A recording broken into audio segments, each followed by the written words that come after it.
ৰঙিয়াৰ উদিয়ানা বৰকুকুৰীয়া ভাতকুচিত ভূমাফিয়াৰ দপদপনি ভয় ভাবুকি দি খিলঞ্জীয়াৰ ভূমি ক্ৰয় ভূমাফিয়াৰ স্থানীয় দালালৰ সহযোগত প্ৰতি বিঘা মাটি 10 লাখ টকাৰে ক্ৰয় কৰি বিক্ৰয় কৰিছে 50 লাখৰ পৰা 90 লাখ টকা খিলঞ্জীয়া ভূমিপুত্ৰই মাটি বিক্ৰী কৰিবলৈ অমান্তি হলে গুণ্ডা বাহিনী আৰু স্থানীয় দালালৰ হতুৱাই আক্ৰমণ কৰে মাটিৰ গৰাকীক ভূমাফিয়াৰ দপদপনিত ভূমিপুত্ৰই চৰম নিৰাপত্তাহীনতাত ভুগিব লগা হৈছে মাটিৰ দালালিত স্থানীয় দালাল চৰকাৰী বিষয়া অধিবক্তা সংবাদকৰ্মীও জড়িত হৈছে কাৰ ছত্ৰছায়াত চলিছে উদিয়ানা বৰকুকুৰীয়া ভাতকুচি পথাৰত ভূমাফিয়াৰ দপদপনি ইফালে ৰঙিয়া অঞ্চলত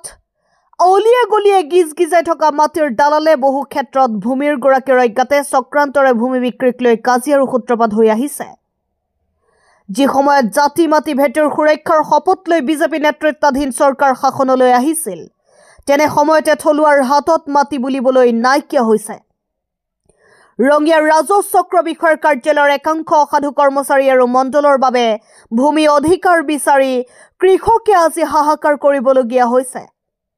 দুই এজন দালালক থানাত সন্মানে ৰাখি খুৱাই বুৱাই নিখাটোৰ ভিতৰতে এৰি দালাল নাইকিয়া কৰাৰ বাহ দিয়া বিজেপি চৰকাৰৰ দিনতে ৰঙিয়া ৰাজহ চক্ৰ বিষয়া কাৰ্যালয়ত দালালি যেন এক সন্মানজনক পেছালৈ উন্নীত কৰিছে দুই হাতে ফাইলৰ জাপ লৈ দালালে ৰঙিয়া ৰাজহ চক্ৰ বিষয়াৰ কাৰ্যালয়ত দপদপাই আহিছে আনকি কাৰ্যালয়টিত ভূমি দালালে মণ্ডলৰ চকীত বহি মণ্ডলক চাহ মিঠাই খুৱাই শ্ৰুতলিপি দি কাম কৰাৰো নজিৰো আছে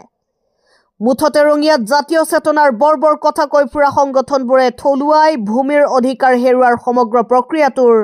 নীৰৱ দৰ্শক হৈ থাকিল থলুৱা লোকৰ হাততে যদি ভূমি অধিকাৰ নাথাকে অসম অতি শীঘ্ৰে বনিয়াৰ হাতলৈ যোৱাটো নিশ্চিত হৈ পৰিছে উদিয়ানা ভাতকুচি জয়ন্তীপুৰ বৰকুকুৰীয়া এই অঞ্চলত এক কথা মাটিও এতিয়া থলুৱা মানুহৰ হাতত নাই ফ'ৰলেন হাইৱেৰ দুয়োফালে 2-3 কিলোমিটাৰলৈকে আচলতে এতিয়া অসমীয়া মানুহৰ পৰা মাটি অলৰেডি মাটিৰ দালালৰ হাতত গুচি গৈছে তেওঁলোকে কৰবাত অলপমান 2-1 ট্ৰাক কি ট্ৰেক্টৰ মাটি পেলাই সেই মাটিটো 10 লাখ টকাত কিনা মাটিটো তেওঁলোকে 60-70 লাখত এতিয়া হস্তান্তৰ কৰি আছে উদিয়ানা ভাতকুচি অঞ্চলত এই যে বহিৰাগত বনিয়াৰ হাতলৈ প্ৰত্যেক দিন মানে 20 বিঘা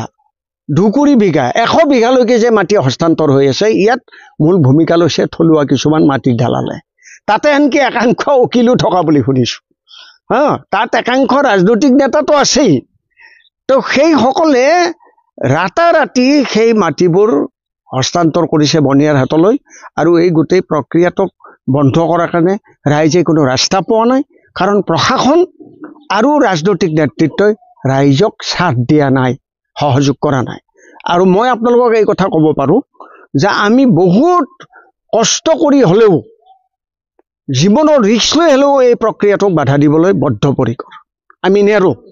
কাৰণ এই গোটেই প্ৰক্ৰিয়াটোৱে জাতিটোক সৰ্বহাৰা কৰিবলৈ গৈ আছে উদিয়ানা ভাতকুচি অঞ্চলত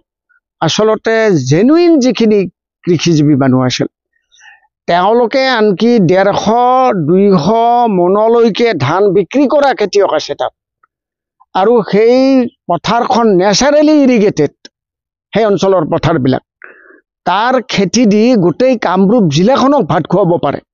অথচ এই কৃষিভূমি আজি তাতে এক কথাও আমাৰ খেতিয়কৰ হাতত নাই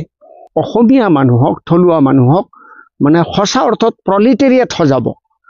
তেওঁলোকৰ থাকিবলৈ মাটি নাই তেওঁলোকৰ ঘৰৰ ভেটি পৰ্যন্ত এতিয়া হস্তান্তৰ হ'বলৈ গৈ আছে কমেও 2,80,145 বিঘা কৃষিভূমি নাইকিয়া হৈ গৈছে আৰু মোৰ হাতত তথ্য আছে more than 80% of the total agricultural land illegally transferred এই গোটেই ভূখণ্ডৰ more than 80% আচলতে বহিৰাগত বনিয়াৰ হাতলৈ গৈছে ফ'ৰলেন হাইৱেৰ দুয়োফালে 2-3 কিলোমিটাৰলৈকে আচলতে এতিয়া অসমীয়া মানুহৰ পৰা মাটি অলৰেডি মাটিৰ দালালৰ হাতত গুচি গৈছে তেওঁলোকে কৰবাত অলপমান 2-1 ট্ৰাক কি ট্ৰেক্টৰ মাটি পেলাই সেই মাটিটো 10 লাখ টকাত কিনা মাটিটো তেওঁলোকে 60-70 লাখত এতিয়া হস্তান্তৰ কৰি আছে